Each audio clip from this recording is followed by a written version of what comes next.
একদম এই পাড়ায় সমাধান ক্যাম্প শেষ পর্যায়ের দিকে জানুয়ারির মধ্যে কাজ করতে হবে।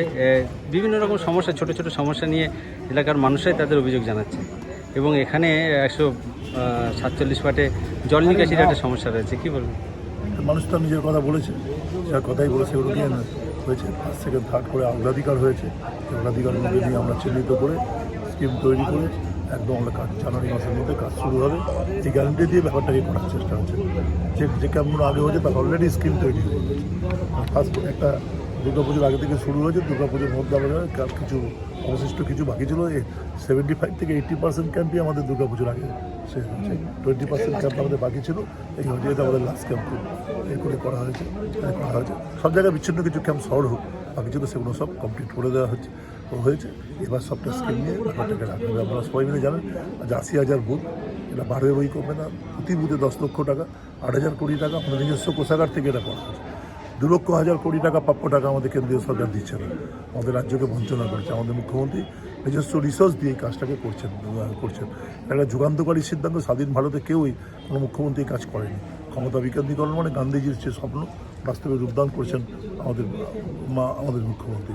আমাদের মুখ্যমন্ত্রী নোবেল পুরস্কার পাওয়া উচিত। মানে তার সমস্ত কিছু বিষয়ে তার ভূমিকা উন্নয়নে ভাবনা, বিশেষ করে গরিব মানুষকে আপলিফমেন্ট করার জন্য তার ভূমিকা, এটা একটা যত 5টা অঞ্চল আছে তার মধ্যে রাজারহাট বিষ্ণুপুর 1 নম্বর গ্রাম পঞ্চায়েত সব থেকে বেশি মার্জিনে জেতা এই পার্টির সদস্য আপনি। আজকে পাড়ায় সমাধান ক্যাম্পে মূলত এখনও মানুষ কি অভিযোগ নিয়ে আসছে? আমাদের অভিযোগ বলতে আমাদের বামপাটটার অভিযোগ বেশি ছিল, কারণ আমাদের অনেকগুলো এখানে এই রোডটা একদম মেন রোড হয়ে দাঁড়িয়েছে।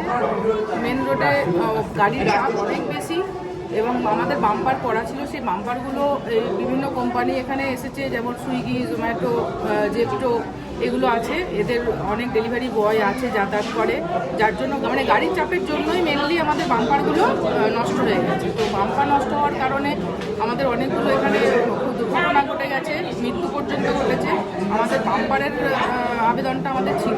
বাকি যে সমস্ত কাজগুলো আমাদের বাকি ছিল, আমরা এখানে সবাই, আমরা গ্রামবাসীরা সবাই প্রত্যেকের দাবি জানিয়েছে। সেই দাবিগুলো পূরণ করার চেষ্টা করব। এই যে একদম দুয়ারে সরকার পরে একের পাড়ায় সরকার, মানুষের একদম বাড়িতে ঢুকে গিয়ে কাজ করে, এটা কিভাবে দেখছেন?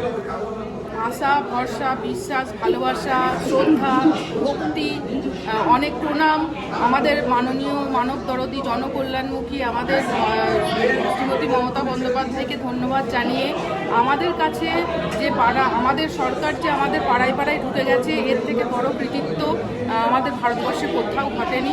আগেও আমরা অনেকগুলো প্রকল্প দেখেছি আমাদের মাননীয় মুখ্যমন্ত্রীর দিক থেকে। সেই প্রকল্পগুলোর মধ্যে সবথেকে যেটা সাড়া ফেলানো প্রকল্প, সেটা হচ্ছে লক্ষ্মীর ভাণ্ডার, স্বাস্থ্যসাথী, মানে অনেক গরিব মানুষের সুবিধা হয়েছে এই কার্ডের জন্য।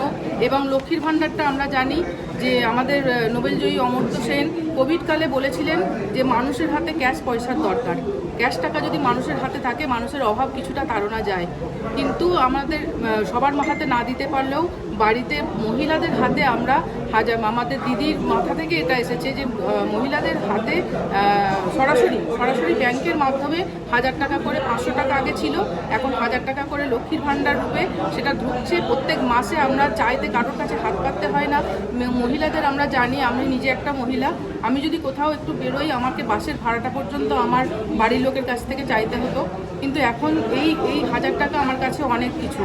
অনেকে বলতে পারে 1000 টাকা ভিক্ষা, অনেকে বলতে পারে 1000 টাকা দয়ার দান আমরা নিতে চাই। আর কি সমস্যা নিয়ে আসছে মানুষ? হ্যাঁ, ক্যাম্পের সমস্যা বলতে আমাদের নালা নিকাশি যেটা আছে, আমরা জানি এত বৃষ্টি, এবারে প্রচুর বৃষ্টি হয়েছে, মানে জল ওভারফ্লো হয়েছে প্রত্যেকটা এলাকায়, এখনও রাস্তায় জল জমে আছে।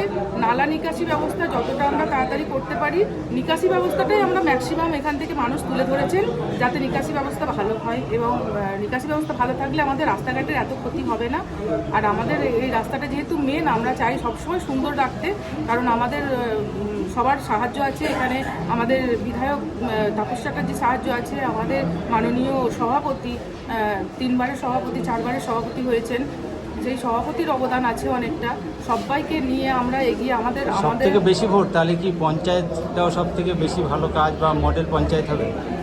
মডেল পঞ্চায়েতের জন্য আমরা নারী শিশু মহিলা বান্ধব একটা পঞ্চায়েতের জন্য আমাদের পঞ্চায়েতটা সিলেক্ট হয়ে আছে। আমি নিজেই গেছিলাম, আমরা শিলিগুড়িতে আমাদের ট্রেনিংও হয়েছে।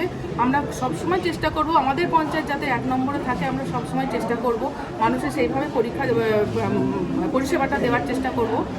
আর আমাদের যে বেশি ভোট, সেটা আমার একার কিচ্ছু নেই বেশি ভোট পাওয়াতে। আমাদের গ্রামের লোকেরা আমাদের সবাই একসঙ্গে আমরা থাকি, যে কোনো একটা ছোটো কাজও, যেমন আজকে আমাদের এই প্রকল্প সরকারি প্রকল্প, কিন্তু আমরা তবুও আমাদের কমিটির মাধ্যমে আমরা সব ডিসিশন নিয়েছি কিভাবে আমরা এটা পরিচালনা করব। মানুষের যে চাহিদাগুলো আছে সবাই আমাদের সঙ্গে আলোচনা করে আমরা এই পদক্ষেপটা নিয়েছি। আমাদের মধ্যে কোনো কিছু গণ্ডগোল নেই, যার জন্যই এত ভোটে জিতে যাওয়া। বিষয়ে নিয়ে এখানকার মানুষ আলোচনা দীর্ঘ প্রায় 2 মাস ব্যাপী এই প্রকল্প চলছে। একটা যুগান্তকারী সিদ্ধান্ত নিয়েছেন আমাদের